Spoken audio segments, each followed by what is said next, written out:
A stray German shepherd, once abandoned and left to survive on his own, was given a second chance by a kind-hearted family. They nursed him back to health, but one day, he disappeared into the wild, never to be seen again.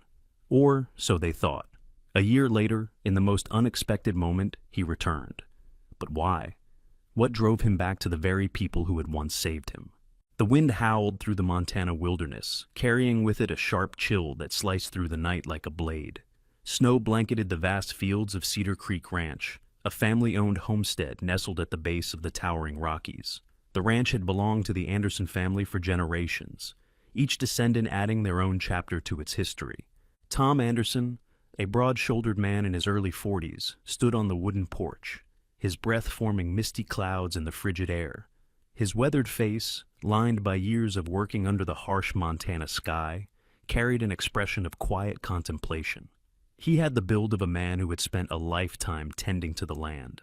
Strong hands, steady stance, and eyes that missed nothing. He sipped his coffee, letting the heat seep into his fingers as he surveyed the ranch under the moonlight. Behind him, the warm glow of the house cast long shadows across the snow. Through the frosted kitchen window, he could see Carla, his wife, moving about. Carla Anderson was a woman of quiet resilience, petite but sturdy, with dark hair that she often kept tied in a simple braid. Her hazel eyes held both warmth and sharpness, a mix of tenderness and determination forged by years of ranch life. Unlike Tom, who embraced the ruggedness of the land, Carla had once dreamed of city life, but she had fallen in love with the ranch, and with the man who ran it. Their 2-year-old son, Ralph, was their greatest joy. A bundle of energy with tousled blonde hair and bright blue eyes, he had been a miracle child, born after years of struggling to conceive. He was the heartbeat of their home, and everything they did was for him. Tom turned to go inside when something caught his eye near the barn, a dark shape against the snow. He narrowed his gaze. A dog. At first, he thought it was a coyote, but as he stepped down from the porch, crunching through the snow, he could make out its features. A German shepherd, thin to the bone, its fur matted and dusted with frost. Its ears were erect but slightly drooping at the tips, a sign of exhaustion. Its ribs were visible beneath its thick coat, and one of its front paws hovered slightly off the ground, injured or too cold to bear weight. The dog's amber eyes locked onto Tom's, filled with both fear and defiance. It was a survivor, that much was clear. Tom had seen enough strays in his time to know that this one had been on its own for a while. Maybe it had been abandoned, left to fend for itself in the brutal Montana winter. He moved slowly, crouching slightly to appear less threatening. "Easy there, boy," he murmured, his voice low and steady. The dog didn't move, its body tense, half ready to bolt, half too weak to run. Behind him, Carla had stepped outside, clutching her coat tightly around herself. "Tom," she called, her voice edged with concern. "What is it?" "A dog. Looks like a shepherd." Carla hesitated. She had a soft spot for animals, but she also knew the risks. Strays could be dangerous, feral, sick, unpredictable. Her practical nature warred with her compassion. "We can't just leave him out here," Tom said, reading her hesitation. Carla sighed, rubbing her arms to keep warm. "What if it's sick? Or bites?" Tom didn't answer immediately. He knew the risks. But looking at the dog, its sides heaving with each shallow breath, he couldn't bring himself to turn away. "I'll leave some food and water," he said finally. "If it's too far gone, it won't eat. If it's still got some fight left, maybe we can help." Carla nodded, but didn't look convinced. Tom retreated to the barn and returned with a bowl of warm water and a small plate of leftover roast from dinner. He set it down a few feet from the dog and stepped back. For a moment, nothing happened. The dog stared at him, then at the food, then back at him again, calculating. Then it moved. Slowly, cautiously, it limped forward, stopping every few steps as if expecting the food to disappear. When it finally reached the plate, it ate in sharp, hungry bites, barely chewing. Tom exhaled, realizing he'd been holding his breath. "That's a good boy," he muttered. Carla watched from the doorway, still skeptical, but less resistant now. "What if it doesn't leave?" "Then we'll figure that out tomorrow," Tom said. That night, as the snow continued to fall, the dog stayed near the barn, curled into itself for warmth. Tom checked on it twice, making sure the water hadn't frozen over. Inside the house, as they prepared for bed, Ralph stirred in his sleep, mumbling something unintelligible. Carla brushed her fingers through his fine blonde hair. "Do you think it's dangerous?" she asked, keeping her voice low. Tom sat on the edge of the bed, removing his boots. "I think it's just trying to survive." She looked toward the window, where the barn was barely visible through the frosted glass. "We don't even know his name." Tom paused, considering the dog's resilience, the way it had stared at him with wary determination. "Max," he said finally. Carla raised an eyebrow. "Max?" Tom shrugged. "Short for Maximus, strong name. Feels right." Carla let out a soft chuckle. "All right then, Max it is." The next morning, the storm had passed, leaving behind a crisp white world. The sun cast a pale golden light over the ranch, making the icicles hanging from the eaves sparkle. Tom stepped outside, coffee in hand, glancing toward the barn. Max was still there. He was standing now, his posture slightly more relaxed, but still cautious. His ears flicked toward Tom, acknowledging his presence. This time, when Tom set down food, Max didn't hesitate as much. He was still wary, still watching every move Tom made, but the barrier between them had thinned. Inside the house, Carla watched from the window, Ralph standing beside her, his small hands pressed against the glass. "Doggy," Ralph said, his voice full of wonder. Carla smiled, brushing a curl from his face. "Yes, sweetheart, that's Max." Outside, Tom watched the dog closely, recognizing something in its eyes. Something familiar. Max wasn't just another stray. He was a fighter, like the land they lived on, like the people who called it home. And whether he knew it yet or not, he was no longer alone. The morning sun cast long golden rays across the snow-covered ranch, melting away the frost that had settled overnight. Inside the Anderson home, the warmth of the crackling fireplace contrasted the biting cold outside. The scent of fresh coffee and bacon filled the air as Carla stood by the stove, flipping pancakes with practiced ease. Ralph sat in his wooden high chair, his small hands wrapped around a cup of warm milk, his bright blue eyes glued to the window where Max still lingered near the barn. Tom sat at the kitchen table, his coffee mug in hand, glancing outside as well. "He's still here," he murmured. Carla, setting a plate in front of him, nodded. "He doesn't seem ready to leave." Tom took a sip of coffee, his gaze thoughtful. "I don't think he's ever had a home before." Ralph perked up at the mention of Max and pointed toward the window. "Doggy," Carla smiled, ruffling his hair. "Yes, sweetheart, that's Max." The morning routine continued, but the presence of the dog had subtly altered the rhythm of their lives. Tom stepped outside, a bowl of food in hand, approaching Max with slow, measured steps. The dog watched him, ears flicking forward, muscles tensed, but no longer trembling with fear. When Tom set the food down and stepped back, Max moved in cautiously, eating with sharp, deliberate bites. Tom crouched a few feet away, watching him. "We need to call Sarah," he said over his shoulder to Carla, who had stepped onto the porch with Ralph bundled in her arms. Carla sighed, tucking a loose strand of hair behind her ear. "You think she'll say he can stay?" Tom exhaled. "I think she'll know what's best." Dr. Sarah Peterson had lived in Cedar Creek for over 15 years. Though she wasn't originally from Montana, she had once been a city girl, born and raised in Seattle. But after losing her husband in a car accident a decade ago, she had left everything behind, seeking solace in the vast, quiet spaces of Montana. It was here that she had rebuilt her life, becoming the town's most trusted veterinarian. She was in her early 40s, tall and lean, with sharp green eyes that missed nothing, and a no-nonsense demeanor that kept most people on their toes. Her auburn hair, streaked with silver strands, was often tied back into a low ponytail, and her hands were always calloused from years of handling animals, both domestic and wild. She had seen it all: farm injuries, neglected strays, wildlife in need of rescue, and she had little patience for people who abandoned their responsibilities toward animals. When Tom called her, she arrived that afternoon, her battered blue pickup truck kicking up a spray of snow as she pulled into the driveway. She stepped out, dressed in a thick wool coat and sturdy boots, her medical bag slung over her shoulder. "So," she said, pushing her sunglasses up onto her head, "I hear you've got a visitor." Tom gestured toward the barn, where Max sat at a cautious distance, watching everything with quiet intelligence. Sarah studied him for a long moment. German Shepherd, maybe 2, 3 years old, definitely been on his own for a while. She knelt, setting her bag down, her movements slow and deliberate. Looks like he's had some rough days. Tom nodded. Think he was abandoned? Sarah exhaled. Most likely, but he's smart. He's survived.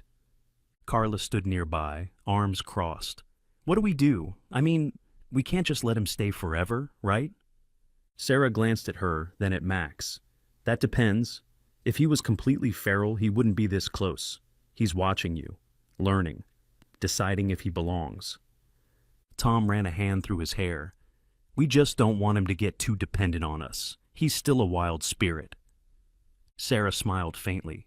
Then let him decide that too. She turned back to Max, opening her bag and pulling out a few medical supplies.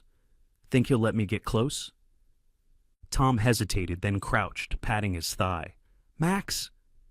Max's ears flicked, but he didn't move. Sarah held out a hand, letting the dog take in her scent. All right, big guy. Let's see what we're dealing with. Max stiffened, but didn't bolt as she inched forward, her voice calm and steady. She examined his paws, checking for frostbite or old injuries. He had scars, evidence of past fights or struggles, but nothing too severe.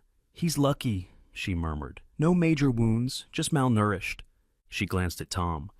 You're already feeding him? Tom nodded. Been leaving food near the barn. He eats when he thinks we're not watching. Sarah smirked. Oh, he knows you're watching. He just wants to be sure he's making the choice. She stood, dusting snow off her knees. Keep doing what you're doing. If he wants to stay, he will. If he wants to go, don't try to stop him. Carla still looked uncertain. And if he stays? Sarah met her gaze. Then you'll have yourself one hell of a ranch dog. Over the next few weeks, Max's presence became a quiet constant in the Andersons' lives. He never fully came inside, never begged for attention, but he was always near, watching, observing, learning. He patrolled the edges of the property, his sharp eyes tracking movement in the trees. At night, Tom often saw his dark silhouette near the barn, standing alert, as if he was keeping guard. For Ralph, Max was a fascination. The little boy would stand at the window, watching the dog, babbling excitedly. He called him Puppy, a name Max tolerated with an amused patience. One evening, Tom stepped outside to check on the livestock, and as he walked toward the barn, Max fell into step beside him, as if he had always belonged there. Tom glanced down. Guess you're staying a while. Max didn't react, just kept walking, his ears flicking at the distant sounds of the forest. Tom smiled. As spring approached, Max grew stronger, healthier, more confident. His ribs were no longer visible, his coat regained its luster, and he moved with the fluid grace of a trained protector. And then, one morning, he was gone. Carla found Ralph standing by the window, staring out toward the barn. Puppy gone, he said, his small voice filled with quiet sadness. Carla's heart ached as she knelt beside him. Maybe he needed to go back to where he came from. Ralph frowned, his little hands pressed against the glass. Come back? Carla hesitated, then kissed his temple. If he ever needs to, sweetheart, he'll find his way home. Tom stood on the porch, staring out at the vast stretch of land that disappeared into the tree line. He knew Max was somewhere out there, running free, as he was always meant to be. He just didn't know that, one day, Max would return in a way none of them could ever expect. Spring had settled over Cedar Creek Ranch, bringing with it longer days and the scent of new beginnings. The pastures stretched wide under the pale blue sky, their once snow-covered surfaces now bursting with fresh green grass. Birds flitted between the trees, their songs blending with the soft rustling of leaves in the wind. It was a peaceful morning, the kind that made the hardships of ranch life seem distant and the beauty of the land undeniable. Tom Anderson wiped the sweat from his brow as he leaned against the corral fence, surveying his work. The early hours had been spent mending broken boards and checking the herd, ensuring everything was in order before the long day ahead. His broad shoulders ached from the labor, but there was a certain satisfaction in the work. Near the house, Carla stood by the open kitchen window, rolling up the sleeves of her flannel shirt as she prepared breakfast. The scent of bacon and fresh coffee drifted outside, mingling with the crisp morning air. She tucked a loose strand of dark hair behind her ear, glancing toward the yard where their son, Ralph, played near the porch steps. At 3 years old, Ralph had become a fearless explorer, full of boundless energy and an insatiable curiosity. His golden hair curled slightly at the ends, messy from sleep, and his small hands clutched his favorite stuffed rabbit, a well-loved companion that had seen better days. His blue eyes sparkled with excitement as he ran barefoot across the cool dirt, laughing at something unseen. Tom glanced toward the house and smiled, watching his son dart back and forth across the yard. "He's got your stubborn streak," he called out to Carla. She smirked. "And your inability to sit still." Ralph, oblivious to his parents' conversation, had found something far more interesting: the woodpile near the barn. It was a familiar place, stacked high with logs Tom had split the previous afternoon. For a child, it was a world of possibilities: a fortress, a hiding spot, a place teeming with tiny creatures waiting to be discovered. Carla noticed him wandering toward it and called out, "Don't go too far, Pumpkin." "Okay, Mama," Ralph chirped back, but his little legs didn't slow. Tom wasn't worried. The ranch was vast, but it was home. There were no roads nearby, no strangers passing through. It was safe. But not everything on the land was harmless. At the edge of the property, hidden within the tree line, a pair of watchful amber eyes observed the scene. Max had returned. The German Shepherd had been gone for nearly a year, yet his instincts had drawn him back to Cedar Creek. He had spent the past few days watching from a distance, careful not to reveal himself too soon. He had grown stronger, leaner, his coat thick and unkempt from months of survival in the wilderness. His once wary gaze was now sharp, calculating, every movement precise. He had not come back seeking shelter or food. He had come back to protect something that was his. His ears flicked as he listened to the familiar sounds of the ranch: the creaking of the barn doors, the distant lowing of cattle, the laughter of the little human he had once watched over. Ralph had grown, but to Max, he was still the same small, fragile creature who had once toddled around the yard, calling him Puppy. Max shifted slightly, his muscles tense, his nose twitching as he caught a scent on the breeze. Something off. A low, dry rattle reached his ears. His entire body went rigid. His sharp eyes zeroed in on the woodpile, and there, coiled between the logs, nearly invisible against the rough bark, was a timber rattlesnake. It was large, its body thick with muscle, its diamond-patterned scales blending seamlessly with its surroundings. The tip of its tail vibrated, producing the eerie, unmistakable sound of warning. Max's gaze snapped to Ralph, who was only a few steps away from the hidden threat. The little boy had no idea what lurked ahead. He was too focused on the butterfly fluttering just beyond the logs. Max's hackles rose. His instincts screamed. He had no time to wait. His powerful legs launched him from the shadows, and in an instant he was a streak of motion tearing across the yard toward Ralph. Tom saw the movement first, a blur emerging from the tree line, moving fast, too fast. His heart lurched, and for a split second he thought it was a wolf or a coyote. Then recognition struck. "Max!" he muttered, disbelief washing over him. A second later he saw where Max was heading. His blood ran cold. "Ralph!" he shouted, his hammer dropping from his grip as he sprinted forward, his boots pounding against the earth. Carla, hearing the urgency in his voice, dropped the dish towel she was holding and ran for the door, panic tightening her chest. The world seemed to slow down, every detail becoming painfully clear. The sunlight catching in Ralph's golden curls, the stuffed rabbit slipping from his grasp, the looming presence of the woodpile where something deadly lay hidden.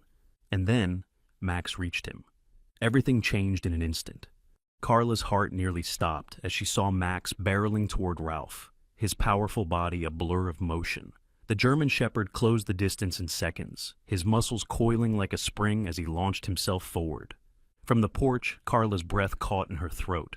To her, it looked like Max was attacking her son. Her mind reeled in panic, her motherly instincts screaming. "Tom!" she shrieked. Tom was already running, his heart slamming against his ribs, but Max was faster. Before Ralph could react, the dog reached him, his jaws latching onto the back of the boy's overalls. Ralph let out a startled cry as Max yanked him backward, his small body tumbling onto the ground. His stuffed rabbit flew from his grasp, landing in the dirt nearby. And then, a sound cut through the air, a low, menacing rattle. The blood drained from Carla's face. Max wasn't attacking Ralph, he was protecting him. The German Shepherd had placed himself directly between the child and the danger that lurked just beyond the woodpile. His body was rigid, his fur bristling as he let out a deep guttural snarl, baring his teeth. His stance was low, coiled with readiness, his eyes locked on the threat. From beneath the stacked logs, a timber rattlesnake uncoiled itself, its diamond-patterned body glistening in the morning sun. Its triangular head lifted, and its tongue flicked out, sensing the vibrations in the air. The rattle at the end of its tail vibrated furiously, the unmistakable warning of an imminent strike. Carla clapped a hand over her mouth. Tom skidded to a stop, just feet away from them, his eyes flashing with sudden understanding. "Oh God," he breathed. Max held his ground, growling. His entire body was tense, but he didn't lunge forward. He was waiting. The dog knew better than to make the first move. He was a protector, not a fool. The rattlesnake coiled even tighter, its muscles tensing. Then, in a fraction of a second, it struck. Max moved instinctively, dodging to the side. The snake missed his throat by inches, but before Max could escape fully, the fangs found their mark, sinking deep into his front leg. Max let out a sharp yelp, but he didn't retreat. Instead, he lunged at the snake, his teeth snapping dangerously close. The rattlesnake, startled by the retaliation, hissed and recoiled, realizing this battle was not worth the fight. It slithered backward, disappearing into the shadows beneath the logs. Silence fell over the yard. Max stood his ground for a moment longer, panting heavily, his eyes never leaving the woodpile. Then his stance wavered. Tom snapped out of his shock first. He lunged forward, scooping Ralph into his arms. The little boy clutched his father's shirt, his tiny body trembling. "Daddy!" Ralph whimpered, his voice small and shaken. "Puppy pushed me." Tom's throat tightened. He pressed a firm kiss to Ralph's hair, his grip tightening around him protectively. "I know, buddy, I know." Carla dropped to her knees, her arms wrapping around both of them, tears streaking down her face. "He saved him," she whispered. "Oh my God, he saved our baby." But Tom was no longer looking at Ralph. His gaze had shifted to Max. The German Shepherd stood motionless, his chest rising and falling rapidly. His ears flattened, and when he took a step forward, his injured leg buckled beneath him. Tom was at his side in an instant, dropping to his knees. "Max!" Max didn't resist when Tom reached out, his once cautious nature gone in that moment of weakness. Tom's hands brushed over the wound. 2 puncture marks, swelling quickly, the surrounding fur already damp. Rattlesnake venom. Tom felt his stomach twist. He had seen what bites like this could do to a dog. He had to act fast. Carla wiped at her tears, regaining control of herself. "We need to get him to Sarah," she said firmly, her voice thick with emotion but steady with resolve. Tom nodded. Without hesitation, he scooped Max into his arms. The dog let out a low whimper, but he didn't fight it. His amber eyes flickered with exhaustion. Tom carried him toward the truck, moving quickly. Carla followed close behind, her hands clutching Ralph tightly to her chest. Ralph's little face was scrunched up in distress. He turned his head, looking back at Max as Tom laid the dog gently in the truck bed. "Puppy," he whispered, his voice wobbly.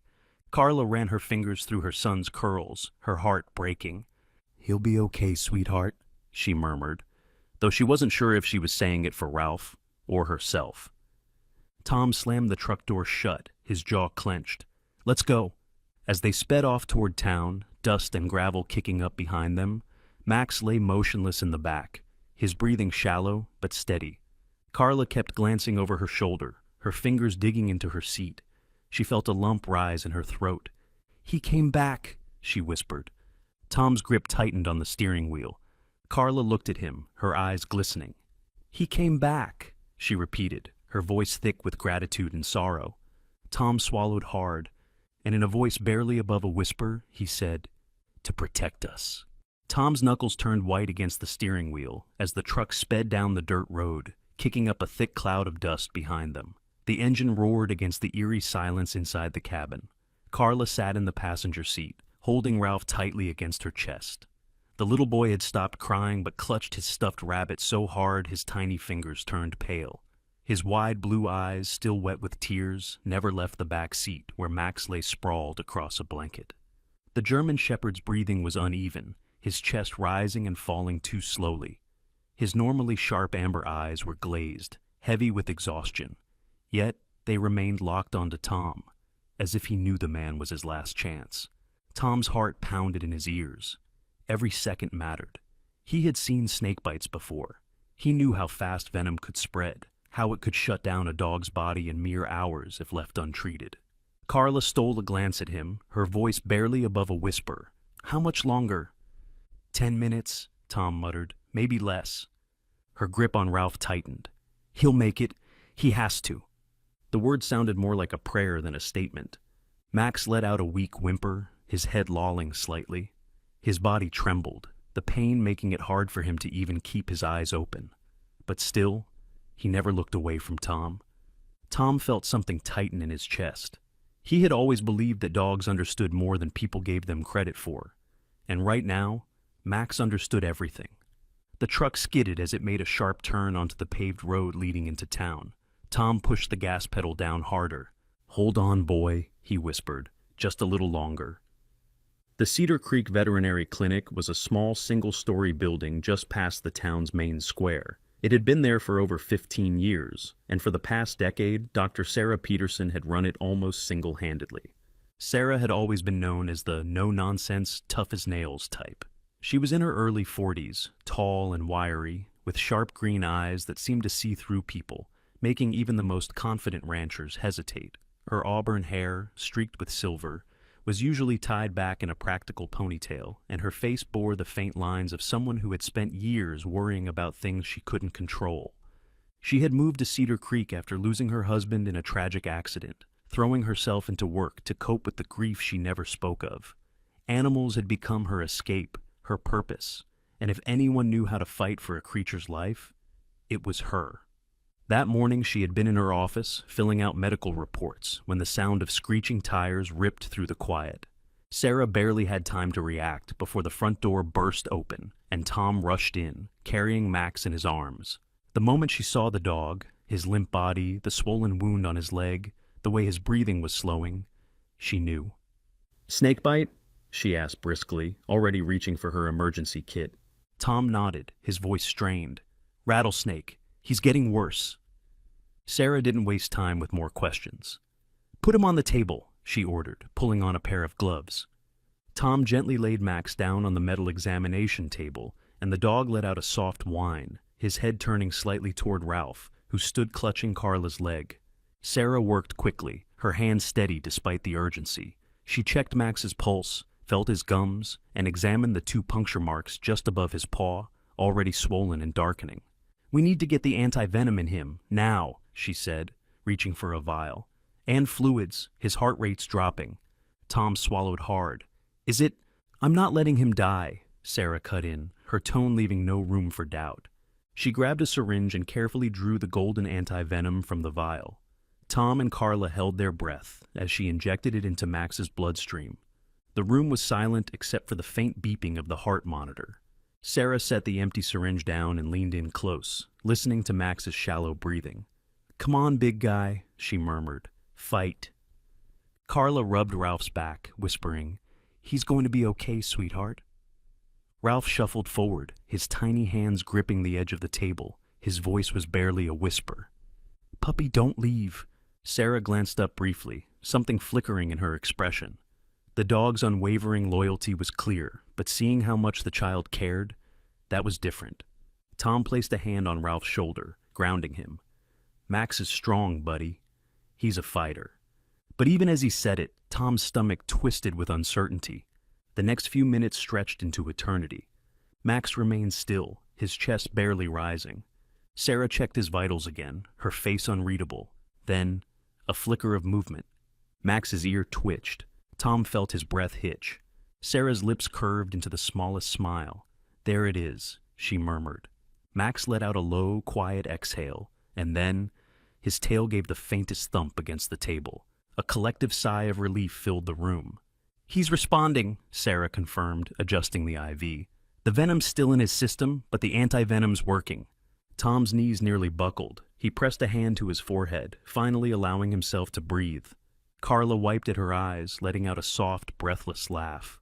Ralph, still watching intently, reached out and placed his tiny hand against Max's paw. "Puppy," he whispered, "you're my hero." And for the first time since being brought in, Max opened his eyes just slightly, just enough to look at the boy he had saved. Over the next few hours, Sarah monitored Max closely. The dog remained weak, but his vitals improved, and his breathing became more stable. Tom and Carla refused to leave his side. They sat together in the small clinic, watching as the dog who had once been a stray, an outsider, now lay among them, fighting to stay. As the sun began to set outside, Sarah stretched her sore muscles and leaned against the counter. She looked at Tom and Carla, then at Ralph, who had fallen asleep curled up in Carla's lap, still holding onto Max's paw. "You know," Sarah said, crossing her arms, her usual tough demeanor softening just a little, "I've seen a lot of animals come through here, but I don't think I've ever met one quite like him." Tom nodded, his gaze never leaving Max. "He's not just a dog," he said quietly. Carla squeezed his hand. "He's family." And as Max let out a slow, steady breath, it was clear he wasn't ready to leave them just yet. Max's recovery was slow but steady. For the first few days, he remained weak, his body still battling the effects of the rattlesnake venom. He slept most of the time, barely lifting his head, except when Ralph's small hands gently stroked his fur. The little boy refused to leave his side, spending every waking moment in the clinic, whispering soft encouragements to his puppy while clutching his stuffed rabbit. Sarah Peterson monitored Max closely, checking his vitals and adjusting his medications. Though she was never one to openly express emotions, there was something about Max's quiet resilience that softened the hardened vet's demeanor. She had seen countless animals pass through her clinic, some making it, some not, but there was something different about this dog. "He's stubborn," she muttered one evening while adjusting his IV, "just like his owner." Tom, who had barely left Max's side, let out a dry chuckle. "He's not mine." Sarah gave him a knowing look. "You sure about that?" Tom glanced at the German shepherd, whose amber eyes were open just a sliver, watching him the way he always did, with an unwavering sense of trust. Tom exhaled slowly. "Yeah," he admitted, "I guess I'm not so sure anymore." Max's story might have ended there, just a quiet miracle among the Anderson family. But fate had other plans. 2 days after Max was stable enough to be moved back to the ranch, Henry Carter walked into Sarah's clinic. Henry was a journalist for the local newspaper, a man in his late 40s with a sharp eye for a good story. He had graying brown hair, a slight belly from years of desk work, and an old leather jacket that smelled faintly of ink and coffee. Though he had once dreamed of working for the big city papers, life had pulled him back to Cedar Creek, where he had spent the last 2 decades writing about cattle prices, town meetings, and the occasional human interest piece. It was Sarah who tipped him off. "You're always looking for something inspiring, Henry," she had said over the phone. "Well, I've got a story for you, one you won't believe." When Henry arrived, Sarah sat him down in her office, crossed her arms, and said, "There's a dog you need to meet." Tom wasn't thrilled about the idea of publicity. When Henry arrived at the ranch, notebook in hand, Tom's first instinct was to shut the door in his face. "I appreciate the interest," he said gruffly, arms crossed, "but we're not looking for attention." Henry, however, was persistent. He had covered too many dull farm reports to let a story like this slip away. "Look, I get it," Henry said, his voice smooth, practiced. "You're a private guy, but this isn't just about you. This is about something people need to hear. A stray dog, abandoned, left to survive on his own, comes back a year later and saves the child of the very people who once saved him. You don't think that's worth telling?" Tom hesitated.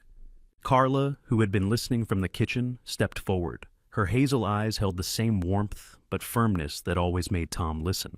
"People need stories like this," she said softly. "Stories that remind them that kindness matters, that doing the right thing always comes back, one way or another." Tom sighed, rubbing a hand over his face. He looked down at Ralph, who stood at his feet, gripping his stuffed rabbit, and then at Max, who was stretched out on the porch, still recovering but alert. "Fine," Tom muttered, "but keep it simple." Henry grinned, flipping open his notebook. "I can work with that." The article was published the following week under the title, "The Dog Who Came Back, A Story of Loyalty, Fate, and Second Chances."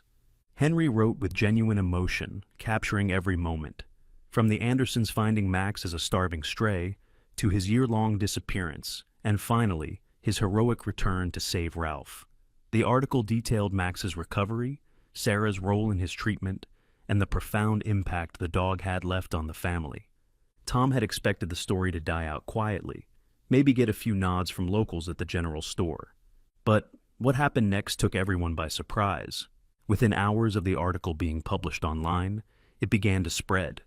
At first, it was just small local animal rescue pages sharing the story. Then, a well-known dog rescue organization picked it up. By the next morning, a national news outlet had reposted it, calling it one of the most touching animal stories of the year. Thousands of people read it. Then came the comments. "This brought me to tears.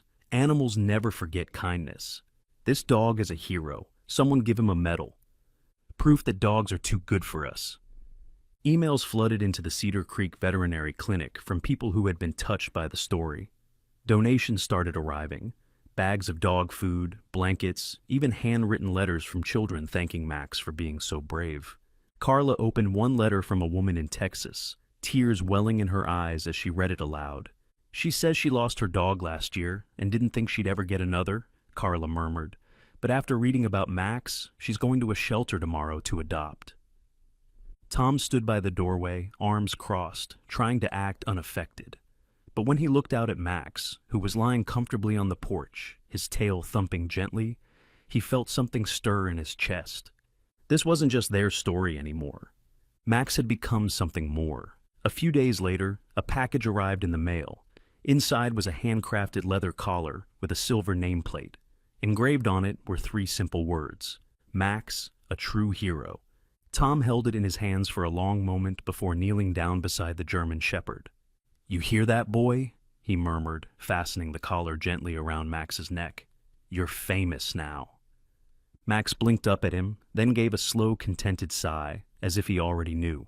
Carla leaned against the porch railing, watching her husband and the dog who had changed their lives. She smiled. "People needed this story," she whispered.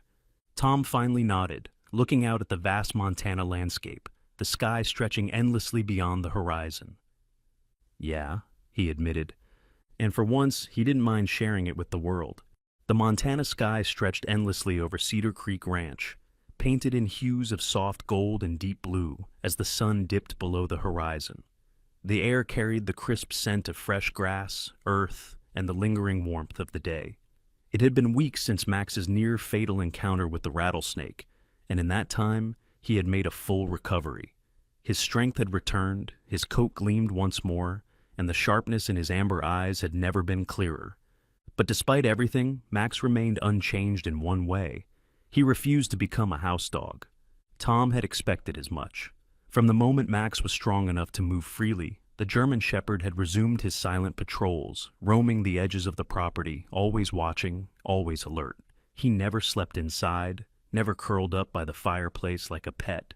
Instead, he claimed the land as his home, but on his own terms.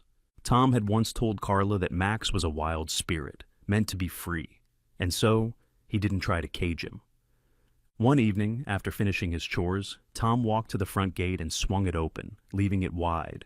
An invitation, not a command. Carla, standing on the porch with her arms crossed, raised an eyebrow. "What are you doing?" Tom leaned against the wooden post, watching Max from a distance as the dog sat on the hill, gazing toward the fading light. "Giving him a choice," Tom replied simply. Carla tilted her head. "And if he leaves?" Tom exhaled, his fingers idly tracing the rough wood of the gate. "Then he leaves." But Max didn't leave. He never stepped past the ranch's boundary, never strayed too far. He was always there, watching, waiting, guarding. Each morning Ralph would bound out the front door, his small arms wrapping around Max's thick neck as the dog sat patiently in the dirt driveway. The boys' laughter echoed through the ranch, filling the air with a joy that Max seemed to understand in his own way. "You're my hero, puppy!" Ralph would announce, his voice full of unshaken admiration. Max never reacted much, just a slow blink, a slight tilt of his ears. But whenever Ralph hugged him, his tail thumped softly against the ground. Tom watched these moments from the porch, a quiet smile tugging at his lips. Max might not have belonged inside the house, but he belonged to them. One afternoon, as the late summer sun bathed the ranch in golden light, a familiar truck rumbled up the driveway. Henry Carter, the journalist who had written Max's story, stepped out of his dusty pickup. The man looked the same as always, graying hair tucked under a worn-out cap, the scent of ink and coffee clinging to his clothes. Tom set down his tools and walked over, wiping his hands on his jeans. "Didn't expect to see you back here so soon, Henry." Henry grinned, reaching into his jacket. "Didn't plan on it," he admitted, pulling out a sealed envelope. "But then this came to my desk." Tom furrowed his brows. "What is it?" Henry handed over the envelope. "A letter," he said, "from a kid who read about Max." Carla, who had come outside with Ralph on her hip, stepped closer. "A kid?" Henry nodded, his grin fading slightly. "His name's Ethan Cooper. He's 11 years old. He's been battling leukemia for 2 years now." He scratched the back of his neck, hesitating before continuing. "His doctors say it doesn't look good." A weight settled over Tom's chest. He looked down at the envelope in his calloused hands, the name Ethan Cooper scrawled in small, careful handwriting. "He read about Max," Henry continued, his voice softer now, "and, well, you should just read what he wrote." Tom swallowed, carefully opening the envelope and unfolding the letter inside. "Dear Mr. Anderson, my name is Ethan. I live in Billings, Montana. I read the story about your dog, Max, and I just wanted to say thank you. I've been sick for a long time, and sometimes I get really tired. I used to think about giving up. But then I read about Max. Max didn't give up, even when he was alone, even when he was hurt. He kept fighting. And when he came back, he saved someone he loved. That made me think, maybe I can be strong like Max too. I don't know what's going to happen to me. But when I'm scared, I think about Max standing in front of Ralph and keeping him safe. It makes me feel braver. I just wanted you to know that Max isn't just your hero. He's mine too.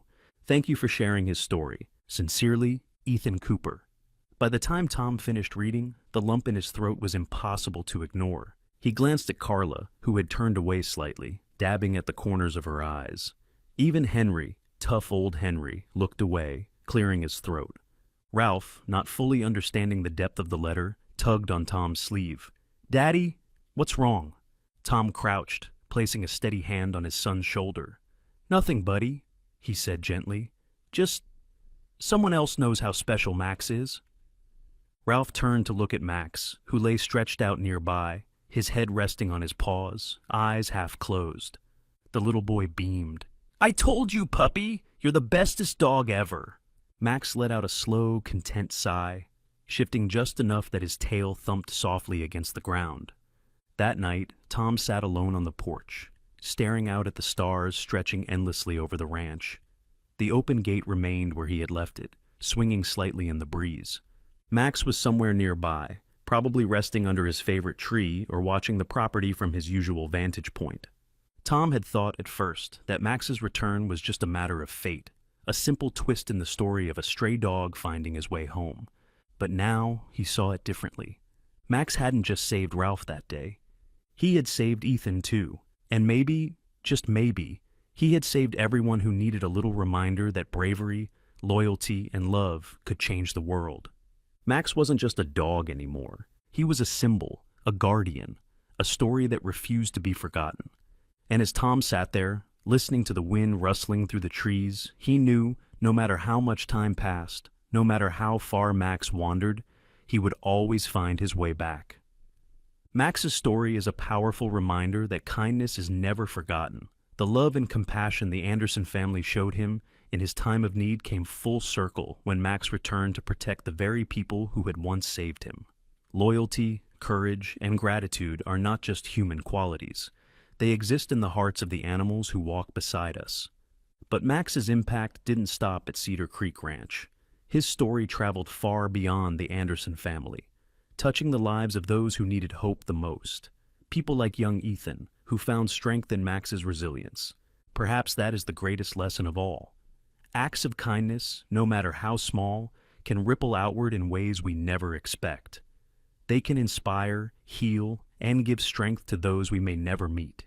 May we all strive to be a little more like Max, to stand by those we love, to face life's challenges with unwavering courage, and to remind the world that true loyalty never fades. If this story inspired you, don't forget to like and share it. Leave a comment to tell us how it touched your heart, and subscribe for more stories of resilience and hope. May God bless you and guide you always. Every afternoon, a little girl noticed the same stray dog trailing behind her. It never got too close, never made a sound, just watched from a distance. Was it lost? Hungry? Or was there something it was trying to say? But when a winter storm hit, she discovered the truth. And it was more heartbreaking than she ever imagined. We'd love to hear from you. Where are you tuning in from today? Drop a comment and be part of this journey with us. May this story bring warmth to your heart. Now, let's begin. The small town of Maplewood, nestled in the heart of the Midwest, was a quiet place where everyone knew each other. The streets were lined with old oak trees, their bare branches swaying gently in the autumn wind. The town had a single elementary school, a few cozy diners, and a library that smelled of aged paper and wooden shelves. It was here that Lily Harper, a 7-year-old girl with auburn curls and wide green eyes, walked home from school each afternoon, her small frame bundled in a puffy pink jacket as the weather grew colder. Lily was a quiet, observant child. She had an innate curiosity about the world, always noticing things others overlooked. Maybe it was because she was often alone. Her mother, Sarah Harper, worked long hours at the town's only grocery store, trying to make ends meet after Lily's father had left years ago. Sarah was a tall, slender woman with sharp cheekbones and tired brown eyes. She carried an air of quiet resilience, a woman who had learned not to expect too much from life. Though she loved Lily dearly, her exhaustion often made her distant, leaving the little girl to find comfort in books and the world outside.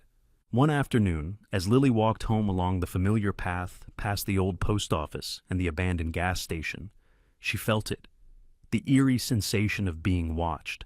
A faint rustle behind her made her stop in her tracks. She turned her head slowly, scanning the street, but there was nothing, only the quiet hum of the wind through the trees. Then she saw it, a dog. It stood just beyond the lamplight's reach, half hidden behind the rusty fence of an overgrown lot. Its black and white fur was matted with dust, but even from this distance, Lily could see its striking amber eyes. Deep, intense, almost too intelligent for an ordinary dog. It wasn't just any dog, it was a border collie.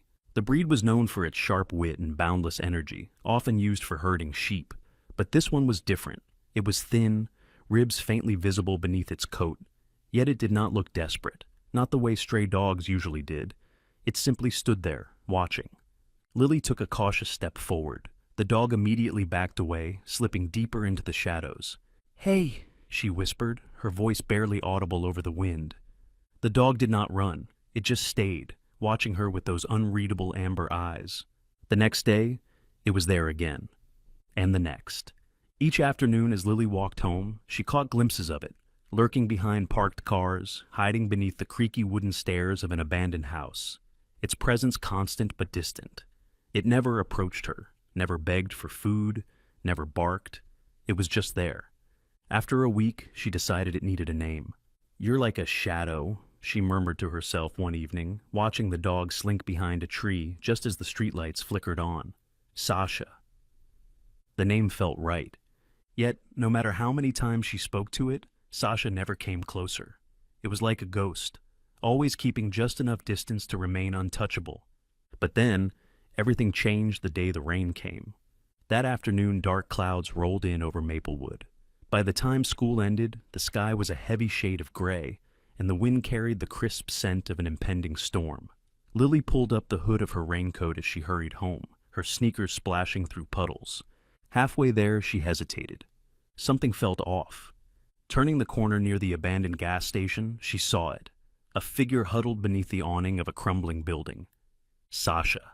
The dog was curled up tightly, its fur soaked, water dripping from its pointed ears. It shivered violently, its head resting against its paws. For the first time, Lily saw something besides caution in those amber eyes. She saw exhaustion. Without thinking, she turned and ran home. Sarah was in the kitchen when Lily burst through the door, panting, her cheeks flushed. "Mom, can I have some bread?" she asked, already pulling open the cupboard. Sarah barely looked up from peeling potatoes. "Why? Are you hungry?" "No," Lily muttered, grabbing a slice of bread and stuffing it into a napkin. She hesitated for a second, then took another piece, along with a small piece of leftover chicken from last night's dinner. "Hey!" Sarah called after her, frowning. "Where are you?" But Lily was already out the door. By the time she returned to the gas station, the rain had picked up, falling in heavy sheets. Sasha had barely moved, only lifting its head slightly at the sound of Lily's approaching footsteps. Kneeling carefully, Lily unwrapped the food and placed it on the ground, pushing it toward the dog. "Here," she whispered, "you have to eat." Sasha did not move. The dog looked at the food, then up at Lily, and then, to her shock, it lowered its head and turned away. Lily frowned. It didn't make sense. A stray dog should be starving, shouldn't it? But Sasha wasn't. The way it ignored the food, the way it kept its distance, the way it always followed but never begged, Lily suddenly realized something. Sasha wasn't just another stray. It was waiting. But for what? End of chapter 1. The morning after the storm, the world outside Lily's window had transformed into a glistening white landscape. Snow blanketed the streets, softening the familiar edges of the town, making it look like something out of a storybook. But what caught Lily's attention most wasn't the snow itself. It was the trail of tiny footprints leading away from the old gas station, the very place where she had last seen Sasha. She pulled on her coat, her pink mittens and boots, and hurried outside. The air was crisp, biting at her cheeks as she followed the delicate prints in the fresh snow. They weren't large like Sasha's. These were smaller, fainter, like the tracks of something even more fragile. Lily's boots crunched softly as she traced the path past the town's post office, past Mr. Dawson's old mechanic shop, past the outskirts where the neat houses of Maplewood faded into more forgotten places. The footprints weaved through a narrow alley behind an abandoned general store before disappearing into the overgrown lot near an old barn. The barn had been there for as long as Lily could remember. It was falling apart at the edges, its wooden walls warped from years of rain and neglect. Vines had crept up the sides, and parts of the roof had caved in. No one came here anymore. Not since old Mr. Whitaker, the last farmer who had owned it, had passed away nearly a decade ago. Lily hesitated. The barn looked lonely, almost as if it had been forgotten by the world. A soft whimper carried through the still morning air. Lily's breath caught in her throat. The sound was faint, muffled, coming from inside. She moved cautiously, stepping through the half-broken doorway. The interior was dim, filled with the scent of aged wood, damp hay, and something else. Something alive. She squinted into the shadows, adjusting to the darkness, and then she saw them. 3 tiny puppies curled up in a bed of straw near the back of the barn. Lily's heart clenched. They were barely the size of her mittens, their fur a mix of black and white like Sasha's. Their little bodies trembled, their eyes half open, their ears still floppy. One let out a soft, pitiful cry, pawing at its sibling for warmth. She barely had time to react before she felt a presence behind her. Sasha had appeared at the doorway, her body tense, her amber eyes sharp with warning. For the first time, Lily saw her not as a stray, not as a quiet shadow, but as a mother.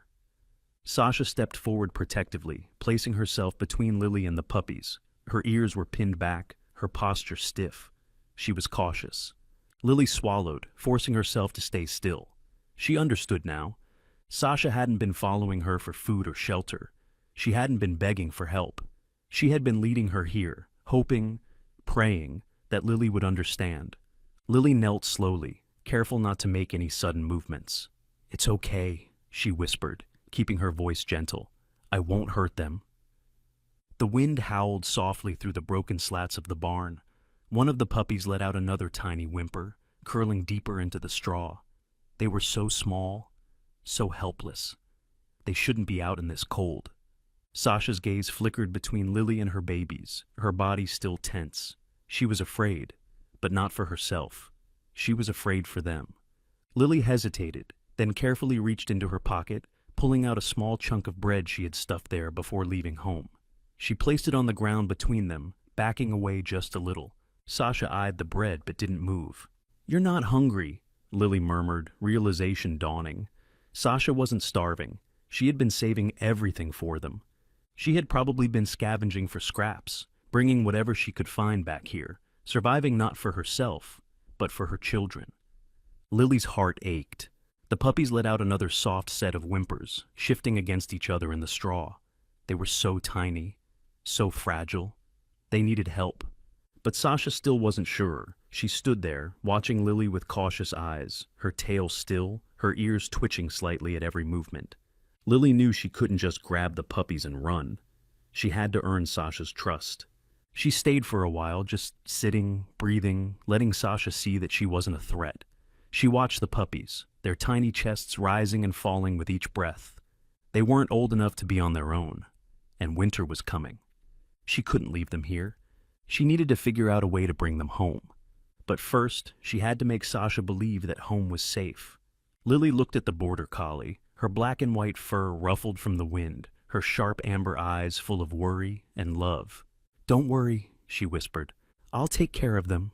The cold had settled in for good. The days were shorter now, the sun barely peeking through the gray clouds before slipping away behind the horizon. The snow in Maplewood had hardened into crisp, uneven layers, crunching beneath Lily's boots as she made her way back to the abandoned barn. The little footprints that had once led her here had all but vanished under fresh snowfall, but she no longer needed them. She knew exactly where to go. Lily had made up her mind. If Sasha wouldn't follow her home, she would bring home to Sasha. She had woken up early that morning, tiptoeing into the kitchen while her mother was still getting ready for work. The smell of coffee lingered in the air as Sarah stood by the counter, her hair damp from a quick shower, her uniform a little wrinkled. She had dark circles under her eyes, she always did. The long shifts at the grocery store were wearing on her. Sarah had once been different. There were photos in the hallway of a younger version of her, laughing, bright-eyed, full of life. That was before Lily's father left, before the bills piled up, before life became about surviving rather than living. Now, Sarah was always in motion, always working, always tired, and always worried. Lily quietly pulled a loaf of bread from the counter, her small hands working quickly to make a sandwich.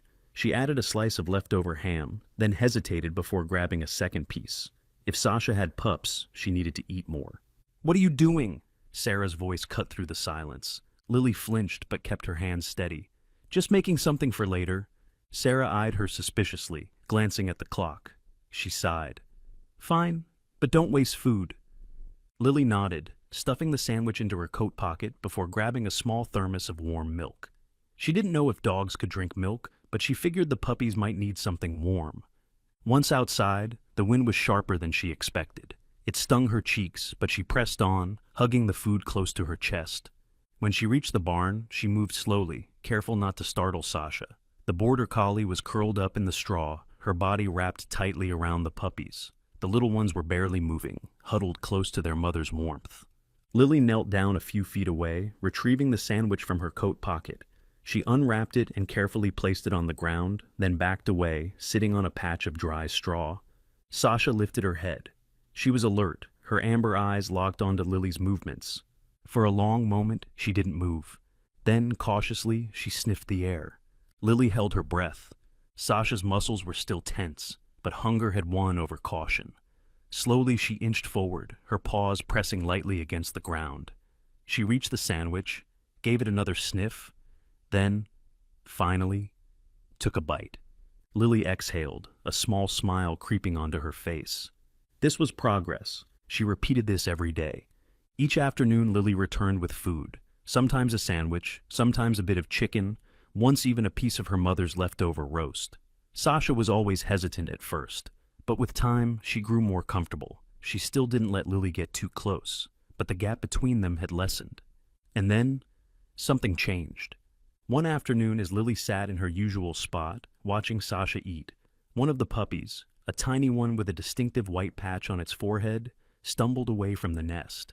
It was small, barely bigger than Lily's hand, its little legs wobbling under its weight. Sasha stiffened, but didn't stop it. Lily didn't move, her heart pounding as the tiny pup sniffed the air, then toddled toward her.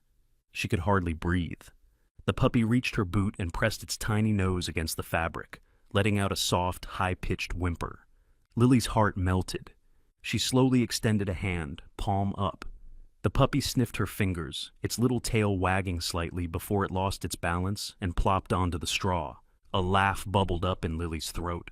Sasha watched, her ears twitching, but for the first time, she didn't pull the puppy away. That night, as Lily lay in bed, she stared at the ceiling, her mind racing. The puppies were growing. Soon they would be too big to stay in the barn. They needed a real home, and there was only one place she could think of. The next morning, Lily waited until Sarah was sitting at the kitchen table with her coffee.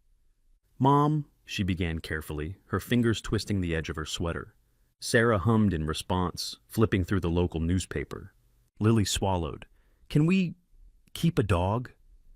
Sarah stopped flipping pages. Her gaze lifted, landing on Lily with an unreadable expression. "A dog?" Lily nodded, trying to look casual. "Not a big one, just a small one." Sarah set the newspaper down. "Lily, dogs are a lot of responsibility. They need food, care, vet visits. We don't have money for that."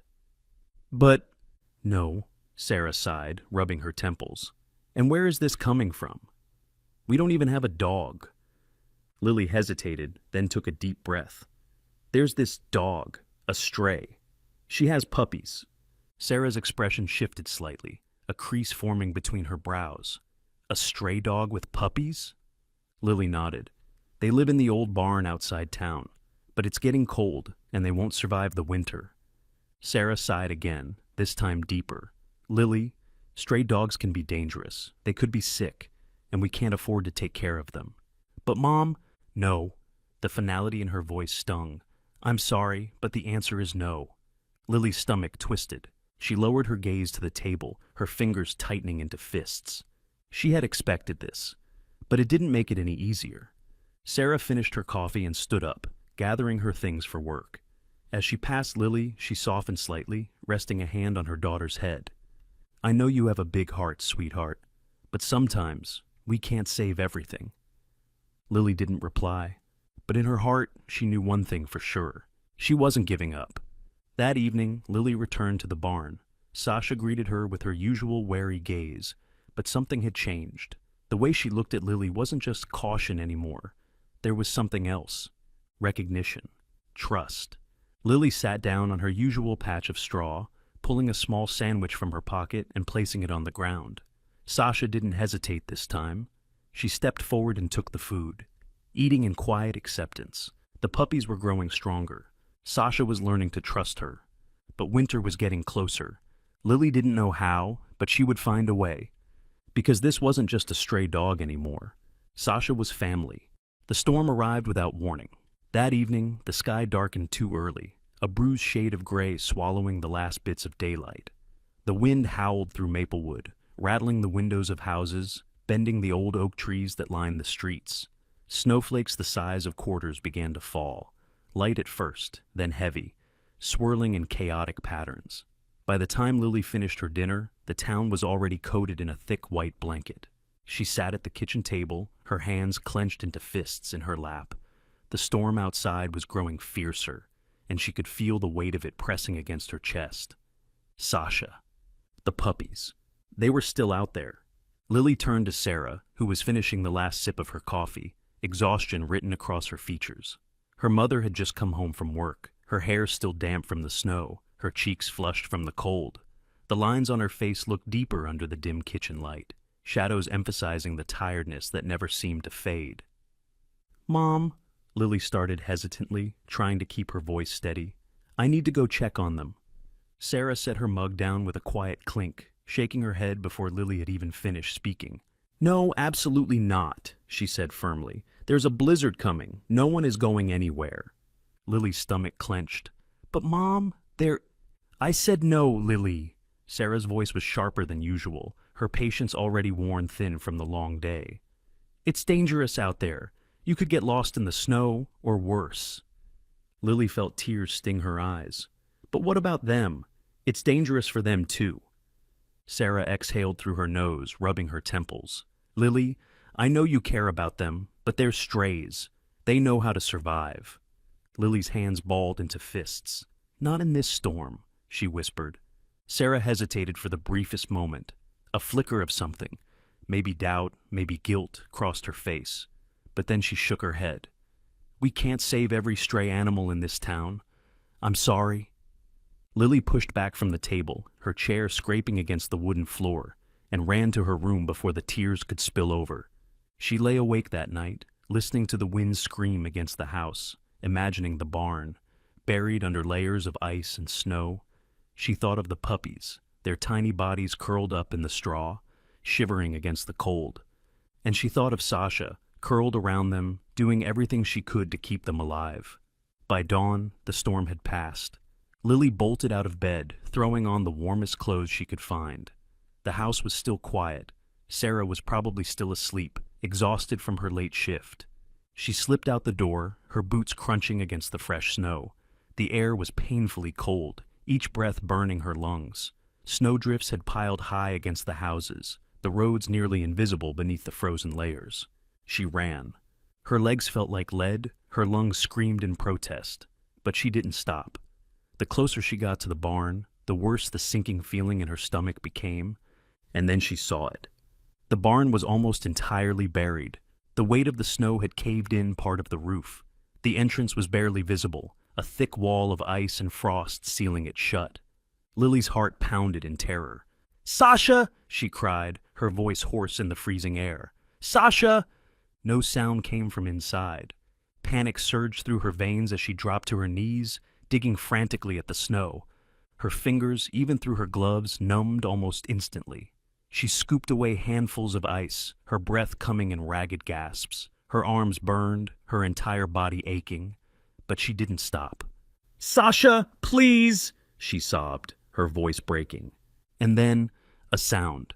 Faint, muffled, a soft whimper from beneath the frozen layers. Lily's chest tightened. They were alive.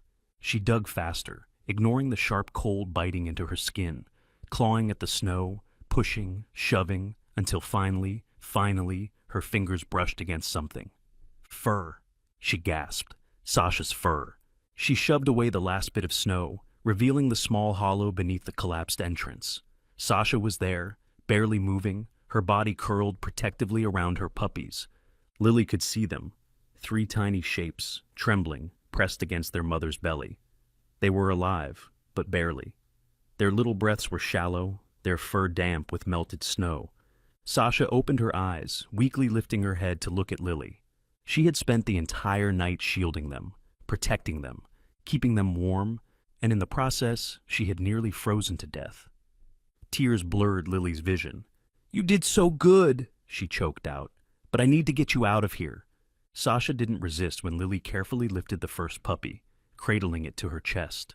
The little thing barely stirred, too cold, too weak. She grabbed the second, then the third, shoving them inside her coat to keep them warm. But Sasha didn't move. A fresh wave of panic hit Lily. "No, no, no," she whispered.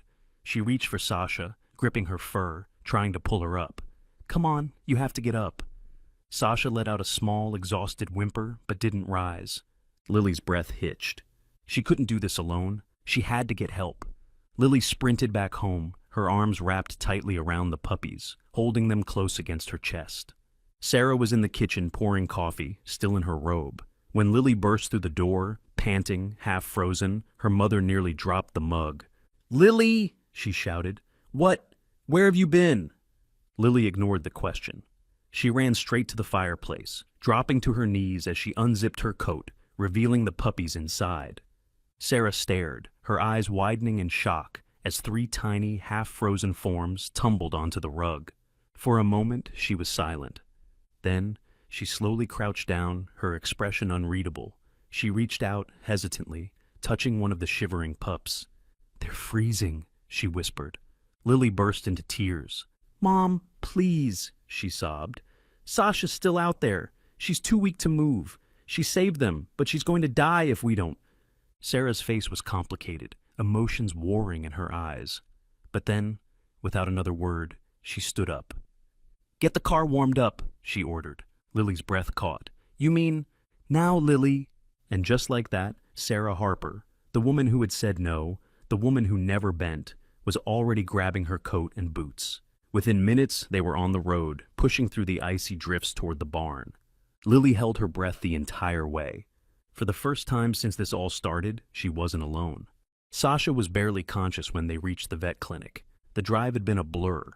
Lily clutching Sasha in the back seat, whispering desperate reassurances, her hands buried in the thick but ice-cold fur of the border collie.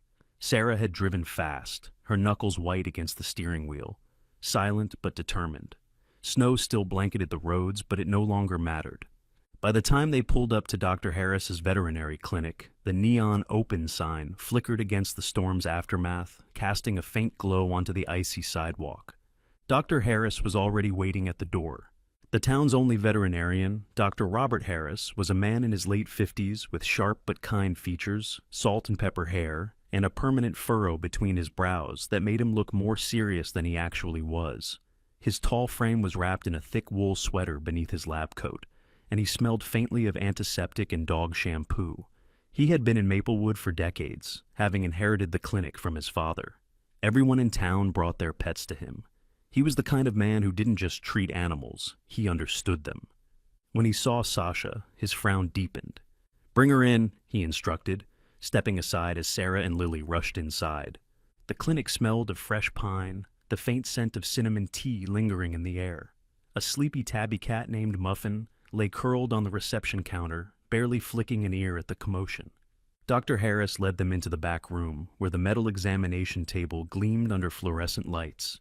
Lily didn't want to let go, but Sarah gently pulled her back as the vet lifted Sasha onto the table with practiced ease. For a long moment, there was only silence.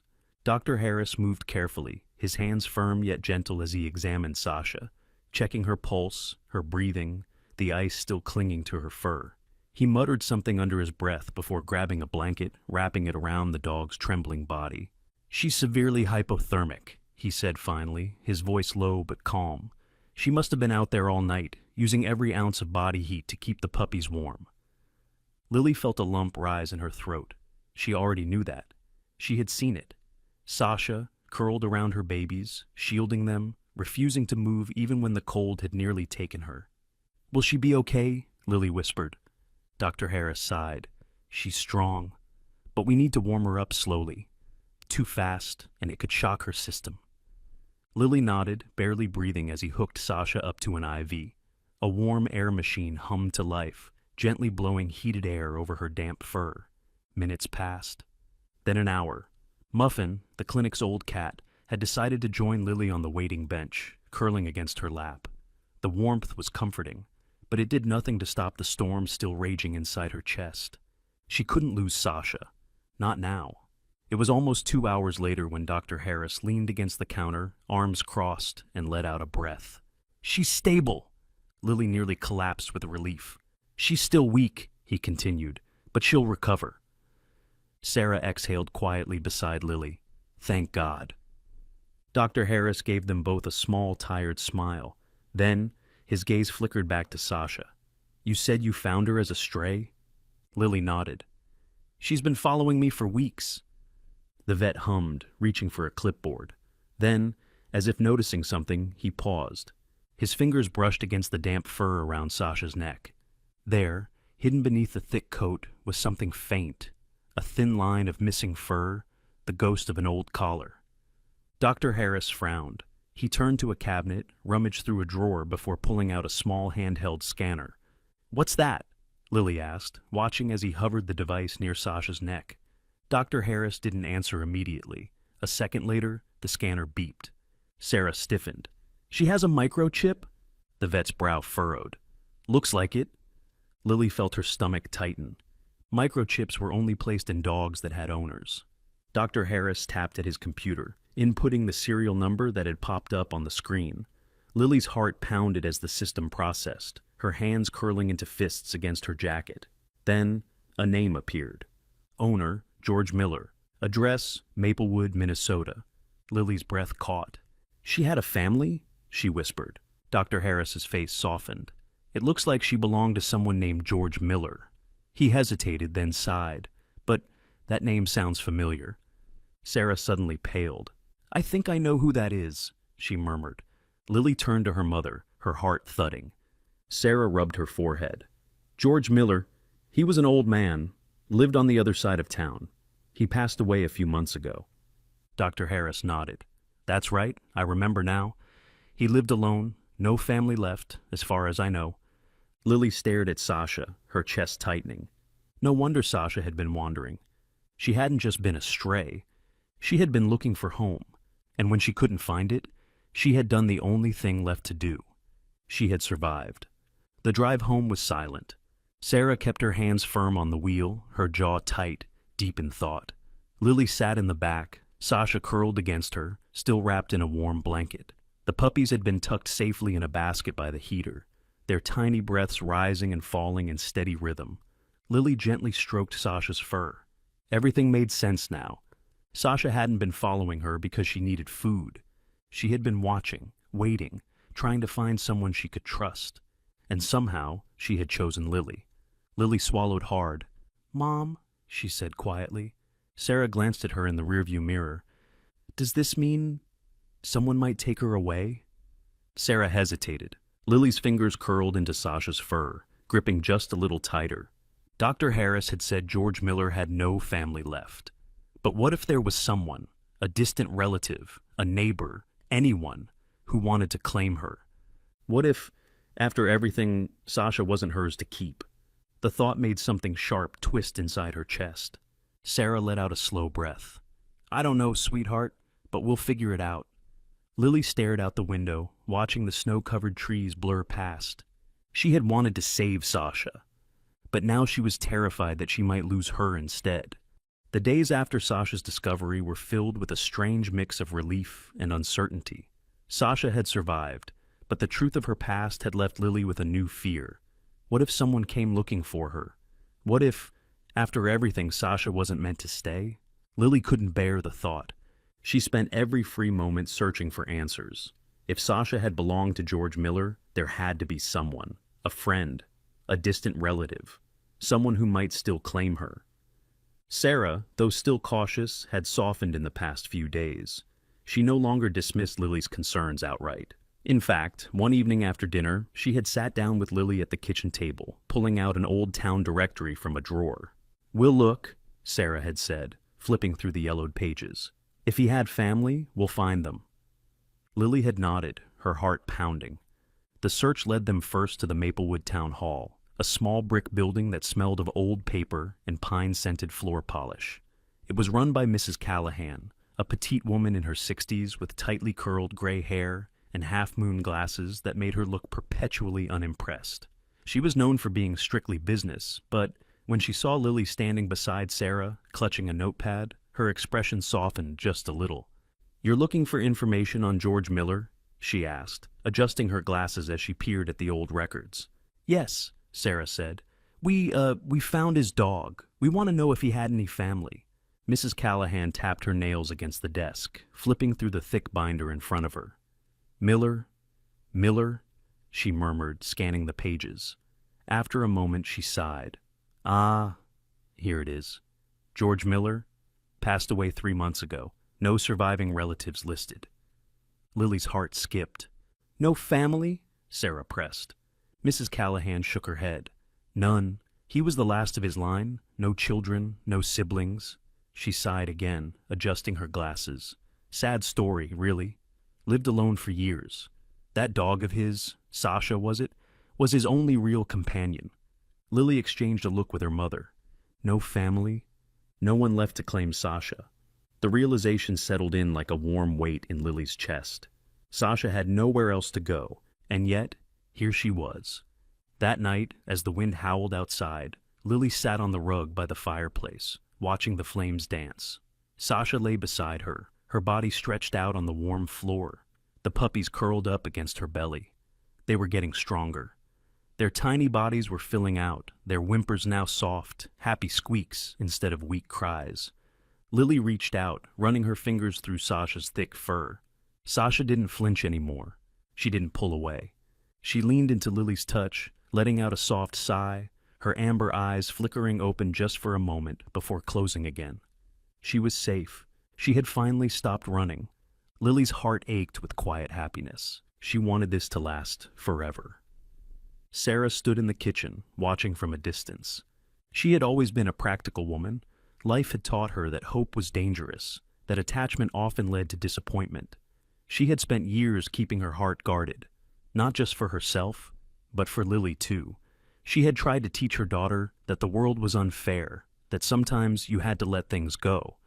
But watching Lily with Sasha and the puppies, she felt something inside her shift. She saw how gently her daughter stroked the dog's fur.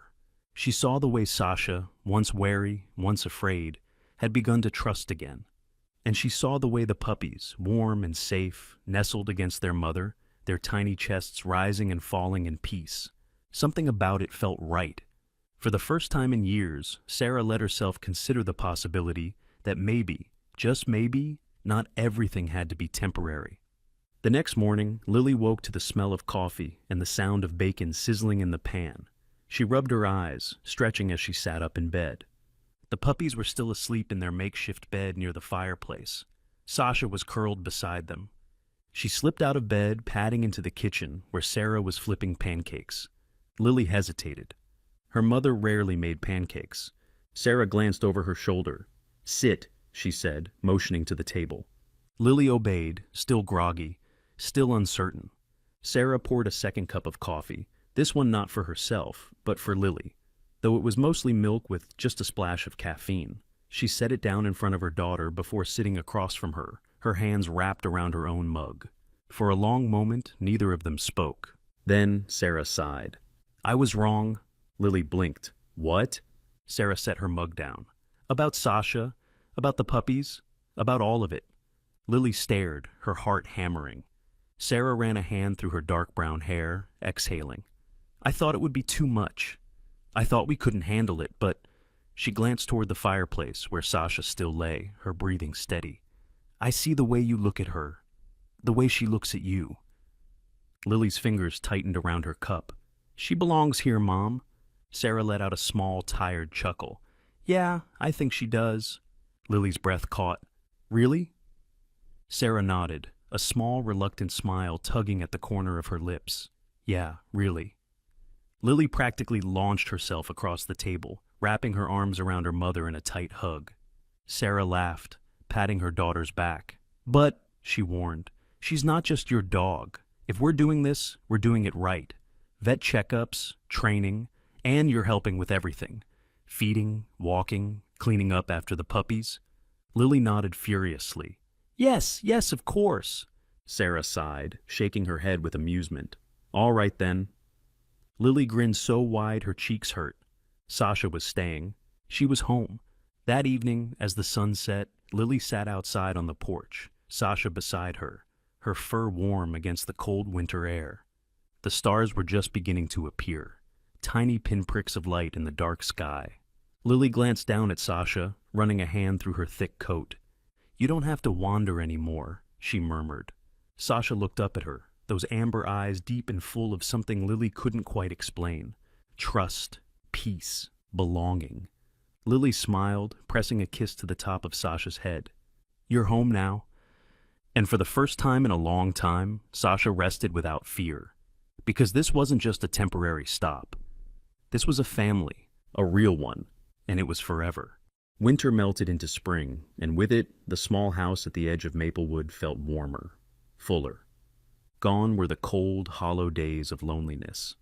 The quiet of the house had been replaced by the soft patter of paws on wooden floors, the playful yips of growing puppies, and the gentle rhythm of life shared between a girl and her dog. Lily had never known a winter like the last one. It had been filled with worry, with fear, with moments where she thought she would lose Sasha forever. But as the snow gave way to budding leaves and green fields, she realized something. They had all changed. Sasha was no longer a cautious shadow hiding behind corners. She walked with confidence now, her amber eyes always on Lily, but not with the same wary distance. She trusted. She belonged. And the puppies, well, they were a handful. The biggest of the three was Bear, a ball of thick, fluffy fur with Sasha's intelligent eyes and boundless energy. He was always the first to explore, the first to run headfirst into trouble, and the first to greet Lily in the morning by pouncing onto her bed. Then there was Milo, the smallest of the litter but the most mischievous. His white-tipped tail never stopped wagging, and he had a habit of stealing socks, proudly parading them around the house like trophies. And finally, Daisy, the only female of the bunch. Unlike her brothers, she was calm and observant, always watching before acting. She had been the last to trust Lily fully, but when she did, she followed her everywhere, a quiet guardian.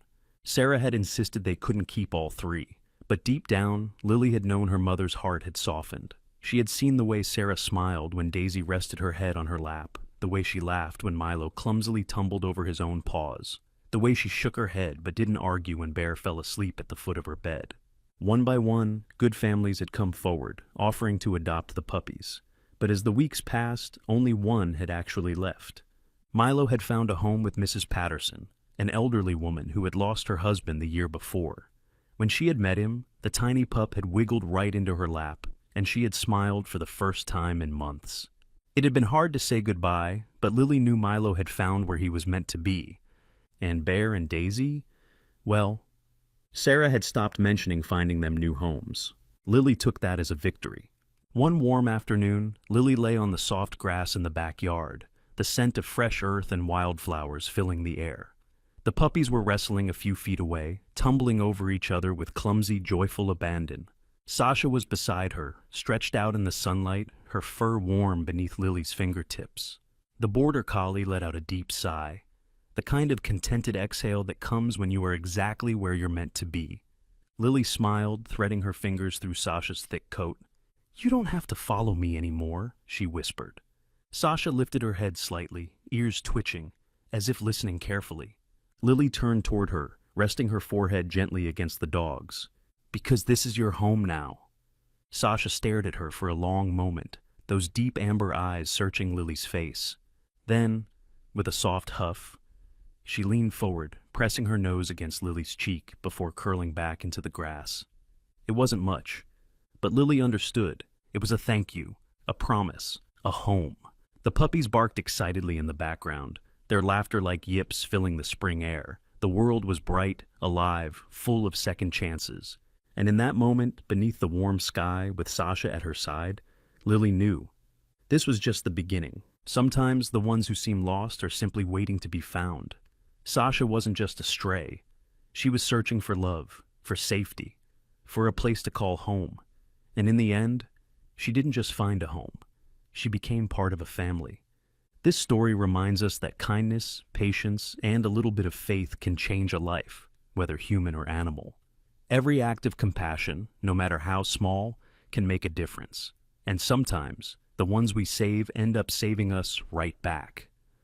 If this story inspired you, don't forget to like and share it. Leave a comment to tell us how it touched your heart, and subscribe for more stories of resilience and hope. May God bless you and guide you always.